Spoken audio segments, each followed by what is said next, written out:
आपण सुरुवात केलं होतं पॅरल लाईन्स या ठिकाणी. त्यानंतर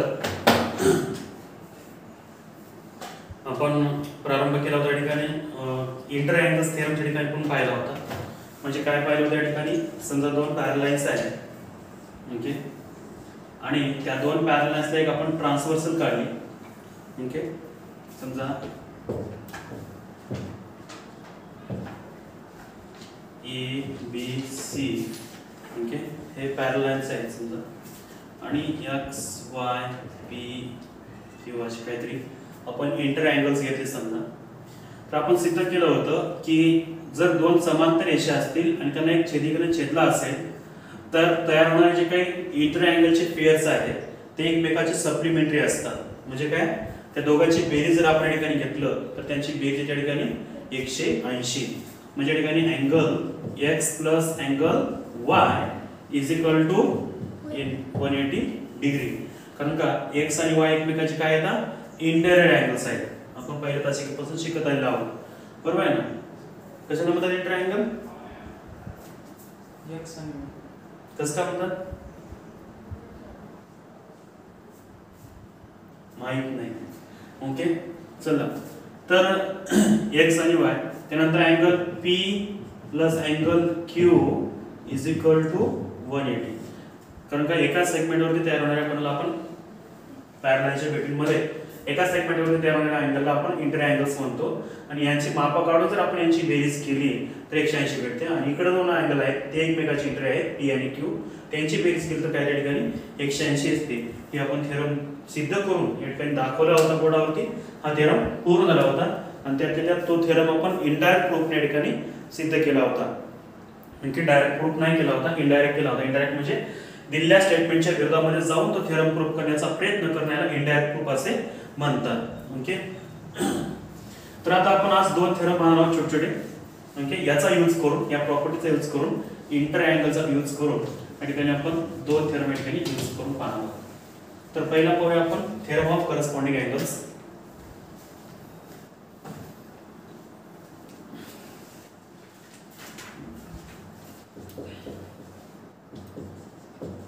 Theorem of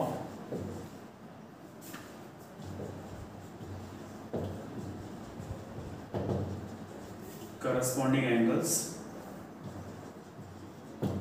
What's theorem? काय theorem statement? ओके, स्टेटमेंट लिहून घ्या अगोदर. स्टेटमेंट आहे आपल्याकडे, the corresponding angles formed by the corresponding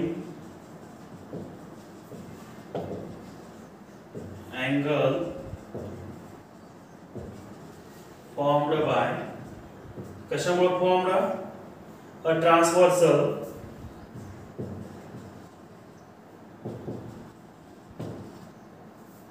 of two parallel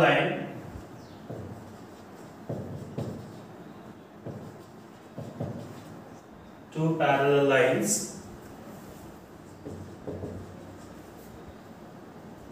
are of equal measure, are of equal measure. काय कळलं अर्थ याचा, दोन पॅरलल लाईन्स आणि एक ट्रान्सफॉर्म तयार होणारी जी काही करस्पॉन्डिंग अँगलचे पेअर्स आहे, ओके. काय जे करस्पॉन्डिंग अँगलचे पेअर ते काय असतात, एकमेकांच्या ठिकाणी काय असतात, इक्वल मेजर असते, म्हणजे कॉन्ग्रुएंट असतात. त्या ठिकाणी कॉन्ग्रुएंट असतात, हे आपल्याला सिद्ध करून दाखवायचं आहे. म्हणजे कसं, हे समजा दोन समांतर रेषा आहेत, ओके, त्यांना आपण एक छेदिका काढली,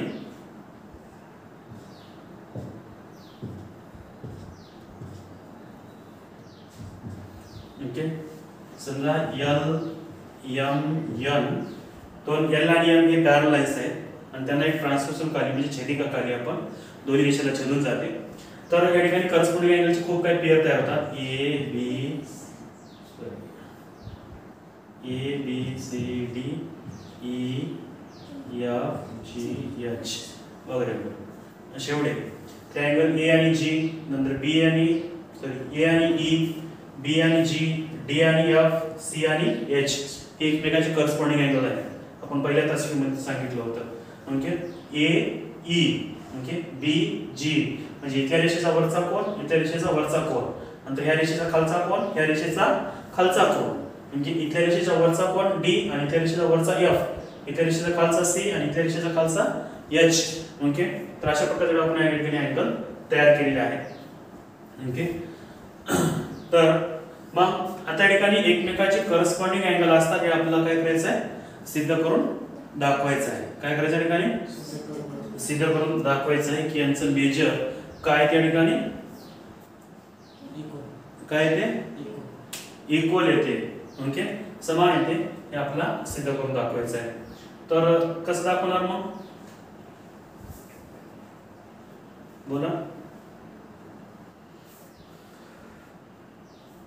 तर अगोदर आपण सुरुवात करूया आपण जशी सुरुवात करतो गिवन पासून पक्ष लिहितो आपण पक्ष म्हणजे जसं दिसते तसं लिहून टाकायचं म्हणजे काय लाईन एल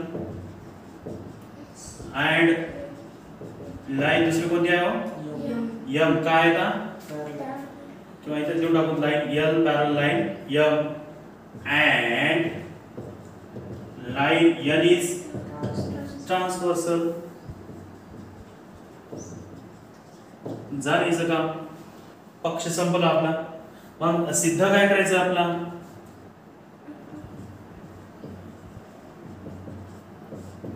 टू प्रूव्ह काय करायचं तुम्हाला सांगा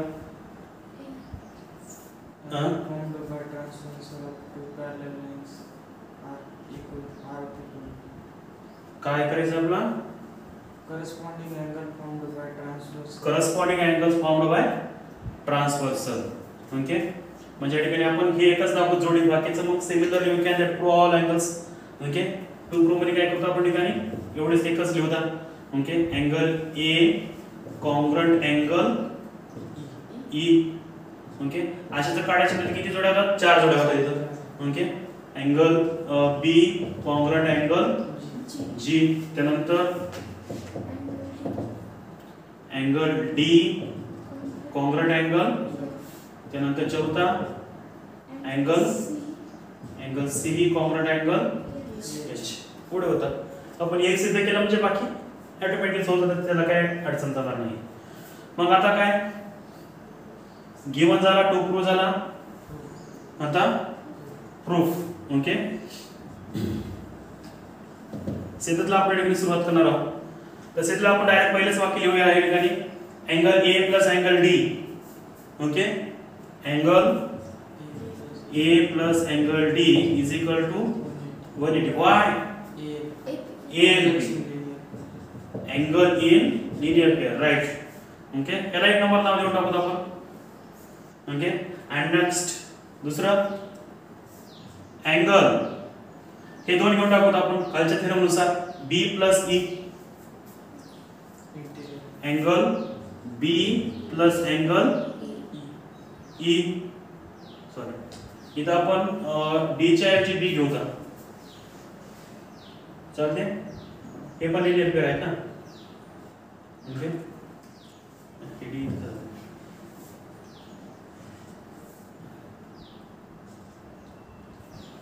तर angle B plus E is equal to 180 काय हो इंटेरियर अँगल्स कालच त्याने आपण सिद्ध केला होता यांची बेरीज 180 असते तर नंबर 2 नाव देतो आपण ओके 1 आणि 2 मध्ये ऑब्झर्व करून बघा काय दिसते तुम्हाला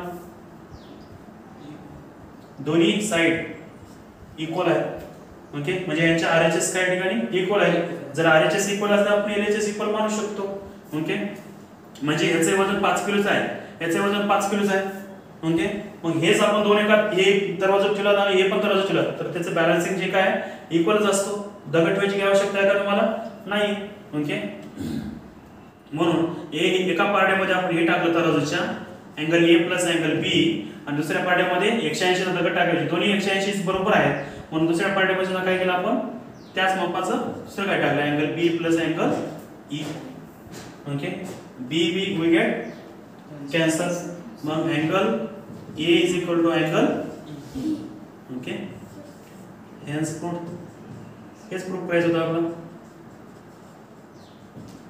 ओके हेन्स प्रूफ मग त्यानंतर we can similar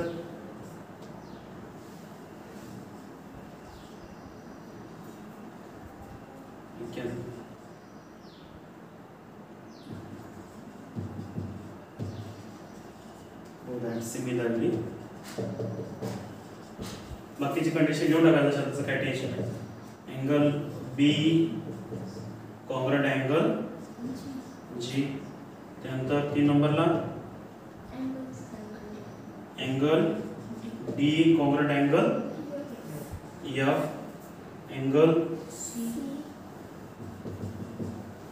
angle C congruent angle H.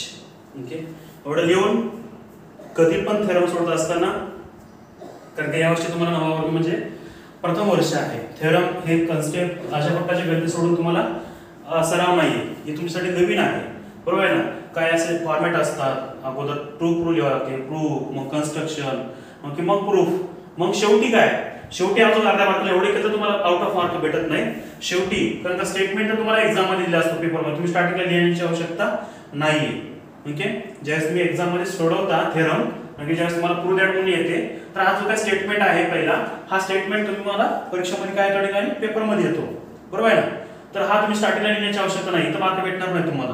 Okay, इथून तुमची सुरुवात कुठून असणार आहे, गिवन पासून. अगोदर फिगरच्या नंतर गिवनच्या नंतर टू प्रूफ, लागत असेल तर कन्स्ट्रक्शन, म्हणजे तुम्हाला कुठली लाईन जोडून घ्यायची आहे, कुठे सेगमेंट काढायचं आहे, कुठे बायसेक्टर काढून घ्यायचं आहे, कुठे पॅरलाइज काढून घ्यायचे, ते तुमच्या याच्यावर. ओके, कन्स्ट्रक्शन लागत असेल तर, जर तर आहे तो, नसेल तर प्रूफ झाल्यानंतर ओके शेवटी हे स्टेटमेंट अर्ध्या मार्काला असते. हेन्स प्रूफ काय, the corresponding angles formed by transversal of two parallel lines are equal measure. Okay, तर गेल्या एक्झाम मध्ये बरेच जणांचे मार्क काढले होते मी अर्धे. थेरम बरेच जणांनी कोणता थेरम दिला होता, इंटरसेक्टिंग, टू लाईन इंटरसेक्टिंगच्या. Okay, opposite angles are congruent. Okay, समजा दोन लाईन्स या ठिकाणी अशा छेदल्या, ओके, तयार होणारे जे काही अपोजिट अँगल्स आहेत, हा अँगल एकमेकाला कॉन्ग्रंट असतो आणि हा अँगल एकमेकाला कॉन्ग्रंट असतात. इथं पण आपलं वापरता येते. ओके, इथं पण तुम्हाला माप काढताना वगैरे डायरेक्ट ऑपोजिट अँगल म्हणून माप सांगता येतात स्वाध्याय करत असताना आज. ओके, तर हे जेव्हा थेरम लिहिले होते बरेच जणांना, तर शेवटी स्टेटमेंट दिला नव्हता, म्हणून त्यांचं काय केलं होतं, मी अर्धा मार्क या ठिकाणी कॅन्सल केला होता. ओके, पण यावेळेस तुम्ही ध्यान ठेवा की शेवटी तुम्हाला स्टेटमेंट लिहायचं, स्टार्टिंगला लिहायची आवश्यकता नाहीये. ओके, लिहिला तरी मार्क भेटत नाही. ओके, तुम्ही नाही लिहिला तर तुमचे मार्क कटत नाही, स्टार्टिंगची काही आवश्यकता नाही. शेवटी जर तुम्ही नाही लिहिला थेरम, हेन्स प्रूफ म्हणून असं सिद्ध झालं की हे वाक्य असं जर नाही लिहिला तुम्ही, तर मग तुमचा अर्धा मार्क या ठिकाणी परीक्षेमध्ये बोर्डाच्या पण कटतो आणि इथं पण कटतो. एवढी गोष्ट या ठिकाणी ध्यान ठेवायची. हा थेरम आपला किमान 3 मार्काला ठिकाणी तुम्हाला विचारला जातो रविवारच्या परीक्षेला. ओके, एकदम सिंपल, कारण का तुमची सुरुवात आहे, तुम्हाला सोपे थेरम सुरुवात येणार आहे, नंतर मग अवघड थेरम येतील. ओके, लगेच आपण दुसरा थेरम घेऊन टाकूया.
तर नेक्स्ट अल्टरनेट अँगल साठी आपण थेरम घेऊया, theorem of alternate angles.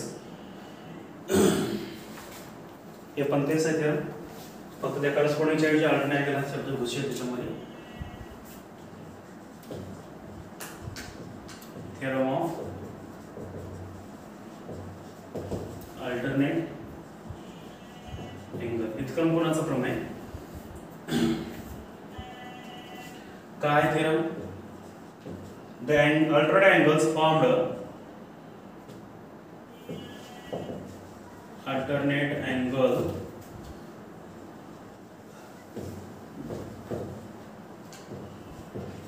formed by a transversal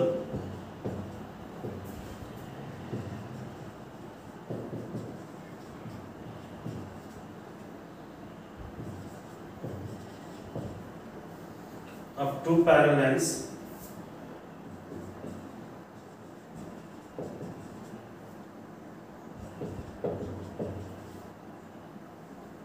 are of equal measure.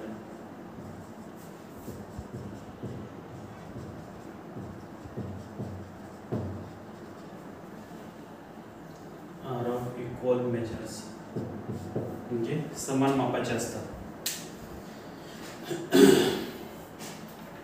Similar जसं प्रूफ या ठिकाणी आपल्याला करायचं आहे. सो थेरम आताचा केला होता आपण. त्याच याचं पण म्हणणं तेच आहे की ते एकमेकांच्या समान याचे असतात. ओके, तर आपण फिगर काढली सुरुवातीला. समजा पी क्यू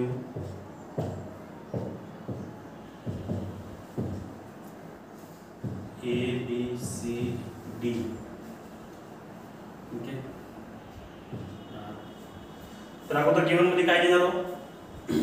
तर अल्ट्रा अँगल कोणते कोणते आहेत? अँगल ए आणि अँगल डी. झेड, दोन झेड सांगितले बरोबर आहे ना. अल्टरनेट अँगल ध्यानात ठेवण्यासाठी तुम्हाला काय सांगितलं होतं? दोन झेड, एक सोयीचा झेड आणि एक उलटा Z.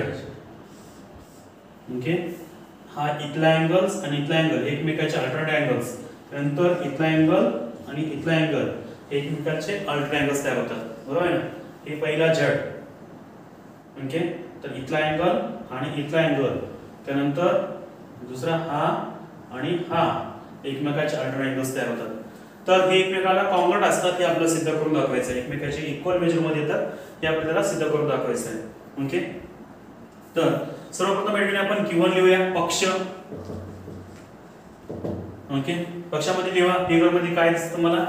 Line P parallel line Q पक्षात लिहून टाकायचं. And line R is transversal बरोबर आहे ना. आर काय ठिकाणी छेदिक आहे, बस एवढं लिहून टाकायचं. मग टू प्रूफ काय करायचं तुम्हाला सांगा बरं. नंबर 1, दोन जोड्या तयार व्हायला. एक संख्या एकत्रित पद झालं angle A congruent angle D आणि दुसरी जोडी अँगल बी अँगल सी. एक जरी सिद्ध केलं तर ठीक आहे आपल्यासाठी, म्हणजे जास्त मेहनत करण्याची काही आवश्यकता नाही आहे. ओके, तर सुरुवात करूया आपण कशाला आता? न थांबता प्रूफला.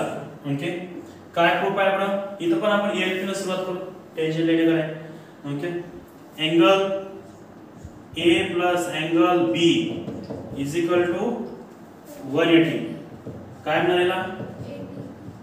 ALP angles in linear pair. तर नंबर 1 नाव देऊया आपण. आणि दुसरे घेऊया आपण इकडे की अँगल ए प्लस अँगल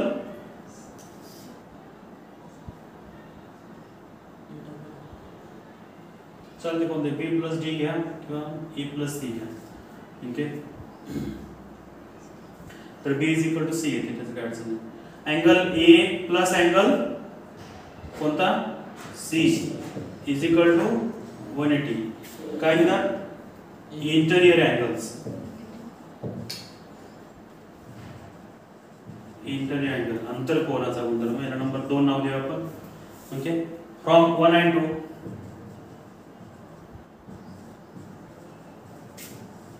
काय पाहता येईल? 1 आणि 2 वरून तुम्हाला दोघांची RHS काय ठिकाणी इक्वल आहे, म्हणून आपल्याला LHS इक्वल करता येते. Angle A plus angle B is equal to याला इक्वल हे equal angle A plus angle C. A we get cancel. Angle B is equal to angle C. Okay, हे कॉन्ग्रुएंट आहे.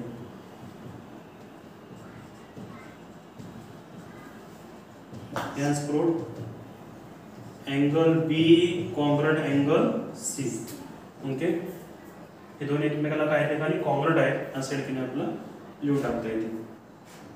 Okay, मग शेवटी अजून हेच पुढे राहील similarly we can prove Similarly, we can prove काय angle A congruent angle D हे आपण सिद्ध करू शकतो. एक नंबरचं जे आहे मग हे कोणतेही ज्या अगोदर केला ते नंतर डायरेक्ट करता येईल सांगायचं आणि शेवटी काय करायचं ठिकाणी स्टेटमेंट सदस्य ठिकाणी लिहून टाकायचं. ओके, तर असे हे दोन्ही थेरम वेगवेगळे नाव घेऊन दोन वेळेस प्रूफ करून बघा. ओके, किती वेळेस होमवर्क तुमच्यासाठी. नंबर 1 रिपीट करायचं थेरम दोन्ही पण. Repeat the theorem 2 times. Okay, आणि त्यानंतर आपली जे काय प्रॅक्टिस सेट आहे 2.1 ती पण पूर्ण करायची. ओके, हे आता जे शिकवले दोन्ही करस्पॉन्डिंग अँगल थेरम आणि अल्टरनेट अँगल थेरम हे दोनदा रिपीट करायचे. ओके, किती वेळेस दोनदा आणि वेगवेगळे नाव घेऊन आणि त्यानंतर स्वाध्याय घ्यायचे. किती 2.1 जे काय प्रॅक्टिस सेट आपला पहिलाच प्रॅक्टिस सेट आहे या टॉपिकचा तो या ठिकाणी पूर्ण करून दाखवायचा. जर डाऊट असतील तर उद्या सकाळी 6च्या अगोदर पर्यंत विचारायचे. ओके, ठीक आहे, धन्यवाद.